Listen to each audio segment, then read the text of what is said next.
नमस्कार। यूपीएससी की तैयारी जो विद्यार्थी करते हैं, उन्हें तैयारी करने के दरमियान अपने समय और लक्ष्य को टारगेट करके हमेशा तैयारी करनी चाहिए।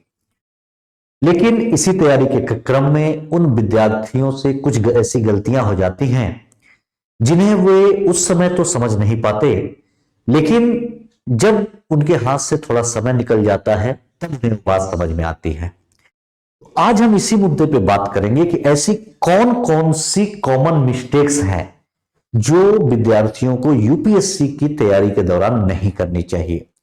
तो कुछ पॉइंट्स में हम लोग बात करेंगे। तो पहला पॉइंट यह है कि जो भी विद्यार्थी हैं, विद्यार्थियों को एक तो उनका जो स्टडी टेबल है, उनके स्टडी टेबल पे दो चीजें सबसे इंपॉर्टेंट है जो हमेशा रहनी चाहिए, और अक्सर भी विद्यार्थी ये नहीं करते हैं। वो कौन सी दो जरूरी चीजें हैं? तो एक तो है आपका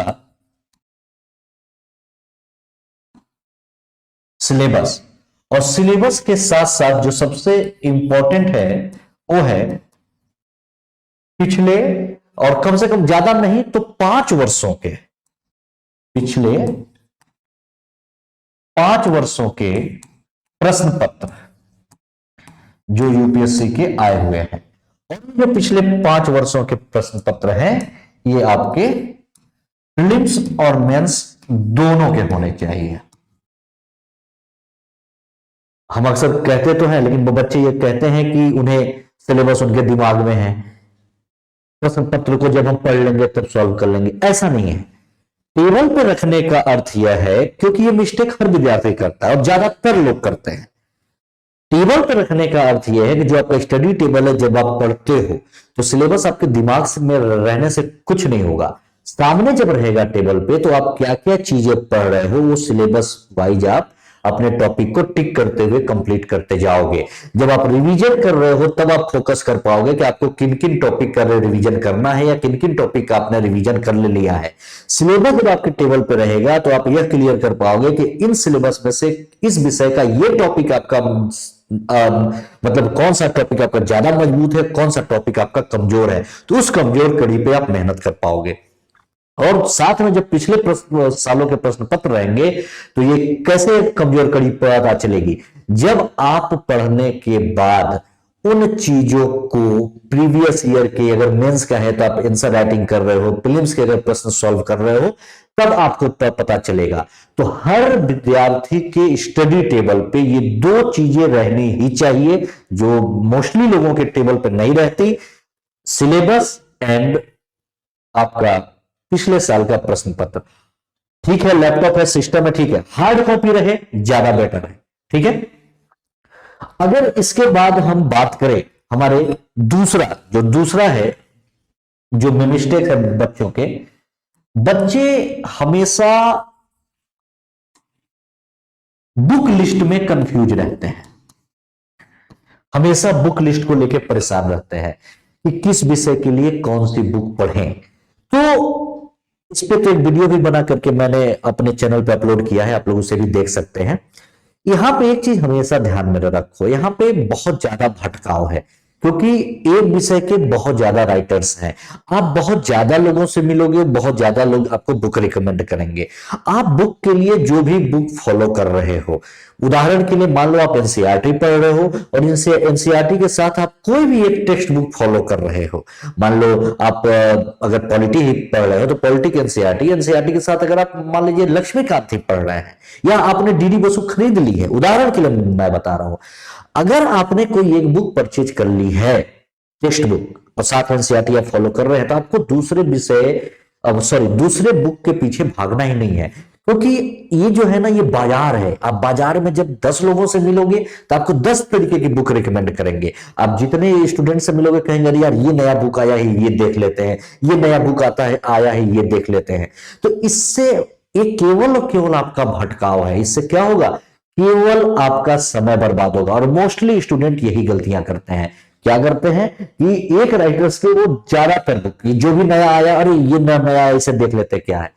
तो क्या है कि सभी राइटर्स अपने अलग अलग अप्रोच के साथ लिखते हैं, लेकिन जो कॉन्सेप्ट है कॉन्सेप्ट वही रहता है हमेशा। तो इसीलिए हमेशा एक बुक फॉलो करें, मतलब जो भी आप बुक लिस्ट बनाएं अपने पूरे सिलेबस का, चाहे वो जीएस के लिए बना रहे हो, ऑप्शनल के लिए बना रहे हो, कम से कम बुक के साथ बुक लिस्ट बनाए। कम से कम का मतलब है कि एक टेक्स्ट बुक फॉलो करें, उसके साथ एनसीईआरटी फॉलो करें, उसके ज्यादा आपको फॉलो करने की जरूरत नहीं है। इन्हीं को आप बार बार पढ़ें, बार बार पढ़ें। जितनी ज्यादा बार आप उन्हीं को पढ़ेंगे उतनी ज्यादा बार आप नई चीजें सीखेंगे। और अक्सर इस मार्केट में, क्योंकि जब हम लोग भी तैयारी करते थे, हम लोगों के समय में भी ऐसी गलतियां होती थी कि बाजार में बहुत सारे लड़के हैं, वो मिलते करते हैं, यार ये बुक देख लेते हैं, यार ये बुक देख लेते हैं। तो ये कोई आज का ट्रेंड नहीं है, ये ट्रेंड बहुत पुराना चला आ रहा है और यही होता है। तो इस चीजों से आपको बचना होगा। आपको जो बुक लिस्ट की बात की जा रही है, आपको आपकी एक स्टडी के लिए कंप्लीट बुक लिस्ट आपको पता होना चाहिए कि मैं इस विषय के लिए यही किताब पढ़ूंगा या यही किताब पढ़ूंगी, तो ही होगा। अगर इसमें आप भटके और इसमें थोड़ा जरा भी भटकाव आया तो क्या होगा, आपका समय बर्बाद होगा और आप अपनी तैयारी के क्रम में पीछे चलते चले जाएंगे। अगली बात, अगर हम बुक लिस्ट के अलावा अगर बात करें, जो सबसे इंपॉर्टेंट है, बुक लिस्ट के अलावा अगर हम बात करें तो टाइम लिमिट। यहां पे टाइम लिमिट कहने का अर्थ यह है, कोई टाइम टेबल बनाने की बात नहीं हो रही है। टाइम लिमिट कहने का अर्थ यहां पे यह है कि मान लो जो स्टूडेंट 2024 के लिए पढ़ रहे हैं या 2025 के लिए पढ़ेंगे या उसके आगे 2026 के लिए जो लोग तैयारी करेंगे, उनको अपने समय के अनुसार अपनी लिमिटेशन तय करनी होगी। यानी हर विषय इनको क्या करना होगा कि इनकी जो भी सब्जेक्ट है उस सब्जेक्ट को एक टाइम लिमिट के साथ पढ़ना होगा। क्योंकि आपको सब्जेक्ट में जीएस में हिस्ट्री, ज्योग्राफी, पॉलिटी बहुत सारे विषय पढ़ने हैं, ऑप्शनल भी तैयार करना है, तो आपको ये टाइम लिमिट के साथ करना होगा। ऐसा नहीं कि आप 3-3, 4-4 महीने एक ही विषय पढ़ रहे हैं, पॉलिटी पढ़ रहे हैं तो पॉलिटी ही 3 महीने पढ़ रहे हैं, हिस्ट्री पढ़ रहे हैं तो हिस्ट्री 4 महीने पढ़ रहे हैं, ऐसे तैयारी नहीं होती। ये आपको टाइम लिमिट के साथ अपनी स्टडी का प्लान बनाना होगा कि आप किस विषय को कितना समय देंगे। क्योंकि ये भी एक बहुत बड़ी गलती होती है बच्चों से कि उनका जो इंटरेस्टिंग भी विषय है उसमें बहुत ज्यादा समय देते हैं। मान लीजिए हिस्ट्री पढ़ा, पॉलिटी पढ़ा, पॉलिटी में इंटरेस्ट आ गया तो फिर क्या किया कि दूसरा विषय ज्योग्राफी उठाया, बोर हो रहा, फिर पॉलिटी पढ़ने लगे। ये नहीं करना है, आपको हर विषय को समय देना है, क्योंकि हर विषय आपके लिए यहाँ पे स्कोर गेन करने में काम करेगा। हर विषय से प्रश्न आते हैं तो आपको हर विषय के लिए उस अनुसार समय फिक्स करना पड़ेगा। तो यह सबसे इंपॉर्टेंट है कि आपको आपके टाइम लिमिट पे ध्यान देना होगा। इसके साथ कुछ मिस्टेक्स तो ये करते हैं बच्चे, बहुत सारे बच्चे जो बिल्कुल तैयारी शुरू करने आए हैं। एक तो होता है आंसर राइटिंग। यहां पे मैं आंसर राइटिंग में आपसे दो बातें करूंगा। दो बातें इन द सेंस कि दो चीजें हैं यहां पे। क्या कि एक तो वे बच्चे हैं जो बिल्कुल अभी तैयारी शुरू कर रहे हैं, कि वैसे स्टूडेंट्स हैं जो तैयारी शुरू कर रहे हैं, और एक ऐसे विद्यार्थी हैं जो तकरीबन उन्हें 6 महीने से 6 मंथ टू 1 ईयर तैयारी करते हो गया है। इन दोनों के लिए अलग अलग स्ट्रेटजी है। जो बिगिनर्स हैं, जो तैयारी शुरू कर रहे हैं, वो आते हैं तो वो परेशान होने लगते हैं कि मैं आंसर राइटिंग नहीं कर पा रहा हूं। उनको एग्जाम भले 2025 में देना हो, 2026 में देना हो, अभी से वो परेशान होने लगते हैं कि मैं आंसर राइटिंग नहीं कर पा रहा हूं। इससे परेशान होने की जरूरत नहीं है। आंसर राइटिंग एक कला है, ये सीखनी पड़ेगी। डे 1 से कोई आंसर राइटिंग नहीं कर पाता। आपको 25 में एग्जाम देना है, 26 में एग्जाम देना है, तो पहले आप पढ़ो, तो पहले आपके पास कंटेंट इकट्ठा तो हो। कंटेंट है नहीं, आप लिखोगे कैसे? तो पहले वो इकट्ठा करो तब लिखो। क्योंकि पहले आप पढ़ो, कम से कम 1 से 2 बार। जब तक आप विषयों को पढ़ेंगे नहीं तब तक आप आंसर राइटिंग करने के बारे में सोच ही नहीं सकते, और केवल इसी में अपना समय खराब करेंगे। यार वो लिख ले रहा है, मैं नहीं लिख पा रहा हूं। लेकिन ये तो ध्यान दो कि जो आपके साथ वाला लिख रहा है, हो सकता है कि पिछले कुछ वर्षों से तैयारी कर रहा हो। तो ये एक बहुत बड़ा है मुद्दा है कि जो बिगिनर्स हैं वो परेशान ना हो, वो कम से कम 2 से 3 बार पहले विषय को पढ़े, तब वो आंसर राइटिंग करने के बारे में सोचे कि जब कंटेंट होगा तभी लिख पाएंगे। अब बात करते हैं कि जो तैयारी कर रहे हैं 6 महीने 1 साल हो गया, इनके बारे में। तो एक गलती ये भी है कि बहुत सारे विद्यार्थी हैं कि जो आंसर राइटिंग करना ही नहीं चाहते।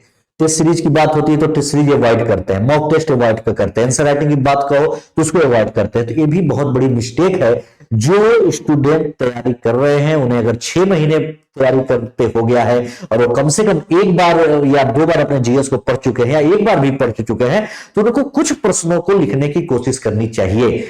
मतलब जो मैं कहा ना कि स्टडी टेबल पे पुराने वर्षों के प्रश्न पत्र होने चाहिए, तो उन प्रश्न पत्रों में से उठा करके लिखने की कोशिश करें। ठीक है, आप 100% नहीं दे पाएंगे, 100% तो वो भी नहीं दे पाता जिसका सिलेक्शन होता है, तो कम से कम अगर आप 20 से 30% भी अगर आपके दिमाग में प्रश्नों को पढ़ के की पॉइंट आ रहे हैं, अच्छा इसमें ये होना चाहिए, ये होना चाहिए, ये होना चाहिए, तब आप आंसर राइटिंग के क्रम में आगे बढ़ रहे हो और इसी को सुधार करना चाहिए। जब दोबारा आप वो विषय पढ़ के दोबारा उस प्रश्न को लिखोगे, तब वो 30% से जाकर के वो 50% और 60% ऐसे ही डेवलपमेंट होता है। तो ये जो लोग नहीं करते उनके लिए है, और जो लोग शुरू से ही परेशान हो जाते हैं कि नहीं मुझे आना नहीं रहा है, तो इन दोनों लोगों के लिए ये प्लान है। ठीक है, उसके बाद अगर हम अगले पॉइंट की बात करें, अगला एक और इंपॉर्टेंट यहां पे मुद्दा है ऑप्शनल। तो ऑप्शनल सब्जेक्ट जो है, ऑप्शनल सब्जेक्ट का चयन सही समय पे करना चाहिए, कि ऐसा ना हो कि मान लीजिए अगर आपको 25 में ही एग्जाम देना है और आप तकरीबन पूरा दिसंबर 24 तक आप पढ़ गए जीएस ही, और लास्ट टाइम पे आप सोच रहे हो कि अब मैं क्या करूं, कौन सा ऑप्शनल चुनूं, तो ये गलत डिसीजन। अक्सर बच्चे यही करते हैं। अक्सर बच्चे क्या करेंगे, जीएस पढ़ लेंगे, उसके बाद फिर जब समय काफी ने निकल जाएगा तो ऑप्शनल सब्जेक्ट के बारे में सोचते हैं। ऑप्शनल सब्जेक्ट के बारे में चयन आपको उसी समय करना होगा जब आप तैयारी शुरू करते हैं। मतलब ऐसा नहीं कि आज शुरू किया तो आज ही कर लेना है, मतलब शुरू करने के 1 से 2 महीने के अंदर आप अपने ऑप्शनल सब्जेक्ट, मतलब मैक्सिमम है 2 महीना, उससे कम नहीं, आपको आपके ऑप्शनल सब्जेक्ट को चुनना होगा। और वो आप जैसे चुनना चाहो वो वैसे चुन सकते हो। इस पे भी एक वीडियो मैंने बनाया है कि ऑप्शनल का चयन कैसे करें, आप अपने चैनल पे देख सकते हो। तो ये सबसे इंपॉर्टेंट है, क्योंकि अगर इसको चुनने में आपने देरी की तो फिर आगे एग्जाम के समय बहुत दिक्कत आएगी, क्योंकि प्रीलिम्स एग्जाम देने के बाद जो आपके पास समय बचता है वो समय केवल और केवल रिवीजन का समय होता है। प्रीलिम्स एग्जाम खत्म होने और मेंस एग्जाम शुरू होने के बीच जो भी टाइम पीरियड है वो किसी चीज की शुरुआत करने का समय नहीं है, वो समय है आपके जीएस मेंस और ऑप्शनल के रिवीजन का।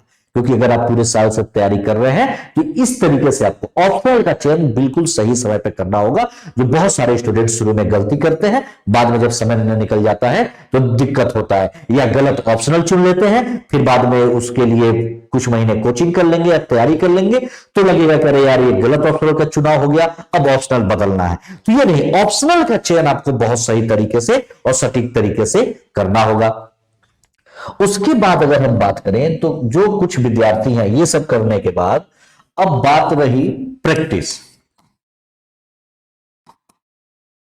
प्रैक्टिस बहुत सारे स्टूडेंट जो हैं वो क्या करते हैं, प्रैक्टिस ही नहीं करते। ये जो कि सबसे इंपॉर्टेंट काम है। प्रैक्टिस का मतलब क्या हुआ, पढ़ रहे हो,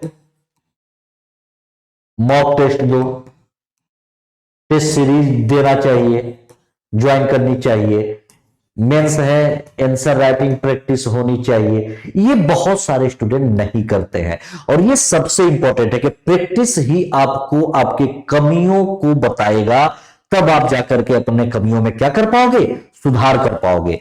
तो ये ज्यादातर जो स्टूडेंट है वो प्रैक्टिस कभी नहीं करते, पढ़ते रहेंगे और फिर वो एग्जाम देंगे, क्योंकि प्रैक्टिस ही है जो आपको एग्जाम के लिए मजबूती प्रदान करेगा। एग्जाम के माहौल, एग्जाम का प्रेशर, या जो आपकी जो सबसे इंपॉर्टेंट है कि यही समय है जो इसके द्वारा आप अपनी कमियों को दूर कर सकते हैं। और जो ज्यादातर विद्यार्थी करते हैं जो उन्हें नहीं करना चाहिए, एक तो ना जो ग्रुप डिस्कशन है, ठीक है, ये जो ग्रुप डिस्कशन है इस ग्रुप डिस्कशन से बचना चाहिए। ग्रुप डिस्कशन करें, हेल्दी ग्रुप डिस्कशन करें। मान लीजिए 2 बच्चों का टीम है, 3 बच्चों का टीम है तो करें, नहीं तो 3 बच्चों की टीम भी भारी पड़ती है अगर आप मुद्दे से हटकर डिस्कशन करने लगते हैं। जब भी आप ग्रुप डिस्कशन के लिए मिले, कोई हेल्दी टॉपिक होना चाहिए आपके सब्जेक्ट से रिलेटेड, आपके एग्जाम से रिलेटेड, ऐसे मुद्दों पर नहीं। अक्सर बच्चे क्या करते हैं कि अगर चाय की दुकान पे भी मिल लिए तो वहां कोई भी सामाजिक मुद्दा उठा के लगे गप करने। ये करने से कुछ नहीं हुआ, ये करने से यूपीएससी नहीं निकलेगी। अगर आप अपने घर में भी बैठ के ग्रुपिंग कर रहे हैं, वहां पर भी आपको अपने विषय के मुद्दे से आपको डिस्कशन करना होगा। कोई भी मुद्दा अगर आप उठा करके डिस्कशन करना शुरू कर देंगे तो फिर ये समस्या है आपके लिए। तो ये जो ग्रुप डिस्कशन है, इस पे आपको या तो ग्रुप डिस्कशन करें ही नहीं, सेल्फ स्टडी करें, टेस्ट दें, अपना मूल्यांकन खुद से करें, वो ज्यादा बेटर है। नहीं तो अगर ग्रुप डिस्कशन की आदत है, आपको लगता है देखो दोस्तों से मिलना चाहिए, बिल्कुल दोस्तों से मिले, ग्रुप डिस्कशन के बहाने न मिले, नहीं तो उसमें 3-4 घंटे आपका समय खराब हो जाएगा। दोस्तों से मिले ठीक है, साथ में चाय पी लिया, थोड़ा सा घूम लिया, एंजॉय कर लिया, अलग चीज है। लेकिन अगर आप ग्रुप डिस्कशन के वजह से मिल रहे हैं, अगर आप हेल्दी ग्रुप डिस्कशन नहीं कर रहे हैं, किसी इंपॉर्टेंट टॉपिक पे ग्रुप डिस्कशन नहीं कर रहे हैं, तो आप अपना समय खराब कर रहे हैं। और वो मोस्टली यही होता है, लोग कभी हेल्दी टॉपिक, उन्हें लगता है कि नहीं ये बहुत इंपॉर्टेंट, अभी बहुत कुछ सामाजिक का बहुत बड़ा समाज का मुद्दा है जो हम डिस्कशन कर रहे हैं। ऐसा कुछ नहीं है, केवल बकवास मुद्दे पे डिस्कशन होते हैं। अगर कोई टॉपिक, सब्जेक्ट रिलेटेड टॉपिक पे आप डिस्कशन करते हैं तो ठीक है, अदरवाइज ग्रुप डिस्कशन से तो सबको बचना चाहिए। अपनी तैयारी आप स्वयं करें और देखें। उसके बाद बहुत सारे स्टूडेंट क्या करते हैं कि जब तैयारी करते हैं तो तैयारी के दौरान जो करंट अफेयर्स है, करंट अफेयर्स की तैयारी, मतलब करंट अफेयर्स शुरू से नहीं पढ़ना चाहते, मतलब जब तैयारी करते हो उसी समय से उनको लगता है अच्छा चलो यार जब 1 महीने बाद मंथली मैगजीन आ जाएगी तब पढ़ लेंगे। तो ऐसा नहीं करना होगा, क्योंकि करंट मैंने बताया ना कि पूरे 1 साल का करंट पूछता है। जैसे इस बार यूपीएससी 2024 का प्रीलिम्स होगा, तो लास्ट ईयर जून 2023 से लेकर के अभी अप्रैल 2024 तक का उनको करंट अफेयर तैयार करना पड़ेगा। तो पूरे 1 साल का समय इसमें लगता है। अगर आप करंट अफेयर्स पर डे नहीं पढ़ेंगे, इसलिए करंट अफेयर्स के लिए कहा जाता है ना कि आप पर डे अपने स्टडी में 2 घंटे करंट अफेयर्स को दें, और वो आप जैसे आपकी मर्जी वैसे दें, मैगजीन पढ़ के दें, ये यूट्यूब चैनल्स पे आप करंट अफेयर्स के अगर क्लास ले रहे हैं तो वैसे दो, आपकी मर्जी है। लेकिन ये आपको पर डे देना होगा। अगर आप सोचेंगे कि नहीं 1 महीने के बाद मंथली मैगजीन, तो आप अपना बर्डन बढ़ा रहे हैं, और वो आप क्या है कि आगे जाकर के आपकी वो कमजोर कड़ी साबित होगी। एक साथ ढेर इकट्ठा हो जाएगा तो आप कंप्लीट कभी नहीं कर पाओगे। तो ये आपको पर डे, जैसे आप जो भी विषय पढ़ रहे हैं साथ में पढ़ते रहे, पर डे आप अपने करंट अफेयर्स की तैयारी साथ में करें, इसको इकट्ठा करके आगे के लिए ना रखें, नहीं तो फिर ये समस्या है। एक और अगर मैं सबसे इंपॉर्टेंट बात करूं तो आजकल जो दौर है वो कुछ ज्यादा ही मोटिवेशन का दौर चल रहा है। बहुत सारे बच्चे मोटिवेशनल स्पीकर्स की बात सुनते हैं मोटिवेट होने के लिए, और आजकल तो खुद मैंने बताया ना कि मोटिवेशनल स्पीकर जो है वो खुद ही डिप्रेशन में चल रहे हैं। आपने भी संदीप माहेश्वरी और विवेक बिंद्रा का कांड सुना ही होगा। खैर आपका ये मुद्दा नहीं है। हाँ, और अक्सर बच्चे क्या करेंगे, जो मैंने बताया ना जीडी ग्रुप डिस्कशन वाली बात, उसमें इन सब मुद्दों की बात होती है, वो आपके यूपीएससी में नहीं आएगा। अच्छे मुद्दों पे बात करें, हेल्दी टॉपिक, सब्जेक्ट के टॉपिक पे डिस्कशन करें। खैर, मोटिवेशन देखो है अच्छी चीज, जरूर लेनी चाहिए। बहुत ज्यादा डिप्रेशन में है, मन नहीं लग रहा है, बहुत परेशान हो गए हैं, तब किसी मोटिवेशनल स्पीकर को सुन लिए 5 मिनट 10 मिनट। क्योंकि मैंने बताया ना, कोई भी मोटिवेशनल स्पीकर आपको मोटिवेट कर ही नहीं सकता।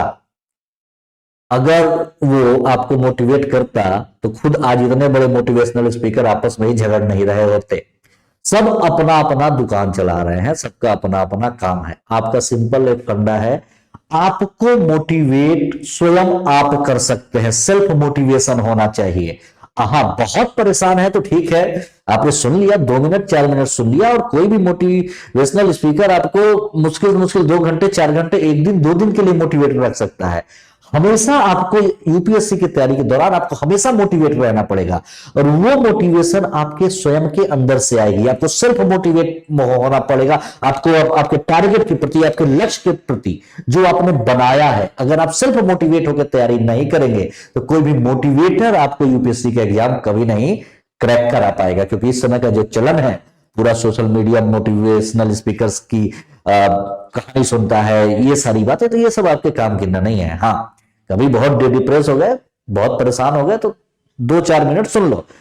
अपने आप को मोटिवेट स्वयं से करो, और ये हमेशा आपको आगे बढ़ाएगा। तो देखो, यही सब कुछ इंपॉर्टेंट पॉइंट्स हैं जो आपको ध्यान में रखना होगा। तो ओवरऑल अगर हम एक शब्द में बात करें या एक लाइन में मैं ये बात कहूं, तो आपको आपके स्टडी टेबल पे सिलेबस या पिछले 5 वर्षों के प्रश्न पत्र, चाहे प्रीलिम्स के हो या मेंस के हो, होना चाहिए। आपकी एक बुक लिस्ट सिलेक्टेड होनी चाहिए जो आप तैयारी कर रहे हैं, आपको पता होना चाहिए। बहुत ज्यादा किताबें नहीं पढ़नी है, टाइम लिमिट के साथ आपको पढ़ना होगा कि कौन से विषय पे आप कितना समय देंगे। आंसर राइटिंग आपको, जो बच्चे बिगिनर्स हैं उनको पहले दिन से परेशान नहीं होना है, और जो तैयारी पिछले 1 साल से कर रहे हैं उनको आंसर राइटिंग पे फोकस करना है। प्रैक्टिस जरूर करते रहना है टेस्ट का, टेस्ट सीरीज देकर के, मॉक टेस्ट देकर के, जिससे आप अपनी कमियों को सुधार सके। ऑप्शनल विषय का चयन आप बिल्कुल सही समय पे करें, अन्यथा देरी हो जाएगी। ग्रुप डिस्कशन से हमेशा बचें, मतलब जैसे मैंने बताया ना, हेल्दी करें, कोई सब्जेक्ट का टॉपिक करें, अदरवाइज नहीं। करेंट रोज पढ़ें और सेल्फ मोटिवेट हो। यही जो कुछ कमियां हैं जो बच्चे नहीं कर पाते, आप इन्हीं को धीरे धीरे सुधार करेंगे, और ये भी सुधार कोई एक दिन में नहीं हो जाएगा, ये भी प्रोसेस है। अगर आप लगे रहेंगे तो महीने 2 महीने में सुधार हो जाएगा। तो जो ये समय आपका बर्बाद होगा इन सब चीजों से, वो आगे आपका बर्बाद नहीं होगा, और आप अपने सफलता के मार्ग में आगे बढ़ते जाएंगे। तो चलिए हम मिलेंगे नेक्स्ट सेशन में, तब तक के लिए धन्यवाद, नमस्कार।